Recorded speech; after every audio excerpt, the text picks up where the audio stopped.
নমস্কার বন্ধুরা, আমি মু। আমার এই ছোট্ট পরিবারে তোমাদের সকলকে স্বাগত। তোমাদেরকে সাথে নিয়ে আজকের ভিডিও বা ব্লগটা শুরু করছি। আমি মাকে নিয়ে একটা হোমিওপ্যাথি ডাক্তারখানায় এসেছি। বিগত 7-8 বছর আগে এইখানে ডাক্তার দেখিয়ে আমারও একটা ওভারিতে সিস্ট হয়েছিল, সেটা ভালো হয়ে গেছিলো। তাই এইবার আমার একটা কিডনিতে সিস্ট হয়েছে। আমি আগে বাইরে একটা অন্য ডাক্তারকে দেখিয়ে 4 মাস ওষুধ খেয়েছি, কিন্তু সিস্টটা কমেনি, বড় হয়ে গেছে। তাই ভাবছি পুরনো ডাক্তারটাকেই একবার দেখিয়ে নিই, তাই ওইখানেই এসেছি।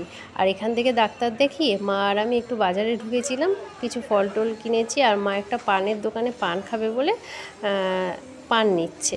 তো চলো বন্ধুরা, ভিডিওটাকে স্কিপ করো না, খুবই ছোট ভিডিও, পুরোটা স্কিপ না করে পুরো ভিডিওটা দেখো।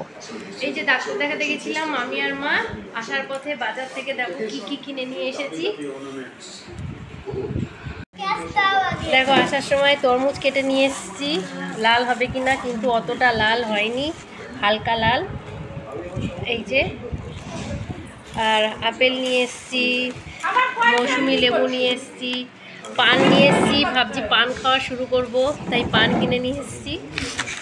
আর এই যে চানাচুরের প্যাকেট, ঝুড়ি ভাজার প্যাকেট, এগুলো নিয়ে আসলাম একটু বাজার করে।